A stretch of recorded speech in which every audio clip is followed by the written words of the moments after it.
deliver papunta sa bahay nila Pangulong Bongbong Marcos at Speaker Martin Romualdez mag-insert o magpasok ng 100 billion worth of projects sa BICAM. Sana po ay hindi nila ako mapatay bago ko mailabas ang lahat. Ginawa ko lang ang utos sa akin, pero ngayon, handa na akong harapin ang lahat. Ginagamit ng administrasyon ang buong resources ng bansa para tumahimik ako. That he will shoot me if I will talk. Gagamitin ako bilang panakipbutas sa kanilang kampanya laban sa korupsyon. Hindi na ako mananahimik, ilalabas ko ang lahat ng katotohanan. May resibo, may ebidensya, at may pangalan. Para sa bawat Pilipino, alam ko na buo ang galit ninyo sa akin ngayon. Nauunawaan ko rin kung bakit, lalo na at malaki ang halagang nakataya. Pero bago kayo humusga, hayaan ninyong ipaliwanag ko ang buong katotohanan. Matagal akong hindi nagsalita dahil may direktang utos sa akin.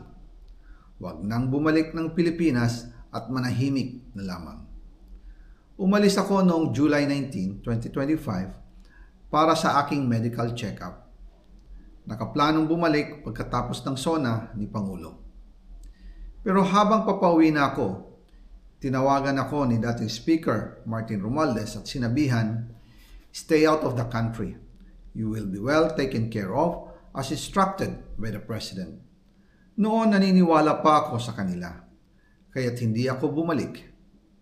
Tumikom ang aking bibig, sumunod ako, pero ang hindi ko alam, ang ibig pala nilang sabihin sa aalagaan ka namin ay gagamitin ako bilang panakipbutas sa kanilang kampanya laban sa korupsyon. Ginawa nila akong poster boy ng kanilang sariling kasinungalingan. Ngayon, hindi na ako mananahimik, ilalabas ko ang lahat ng katotohanan. May resibo, may ebidensya, at may pangalan.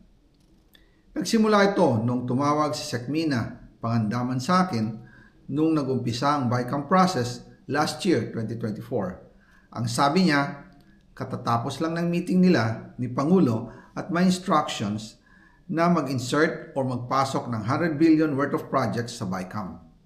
At sinabi pa ni Sekmina, you can confirm with Yusek Adrian Bersamin dahil magkasama sila sa meeting ni Pangulong BBM noong araw na yon. Tinawagan ko po agad si Yusek Adrian Bersamin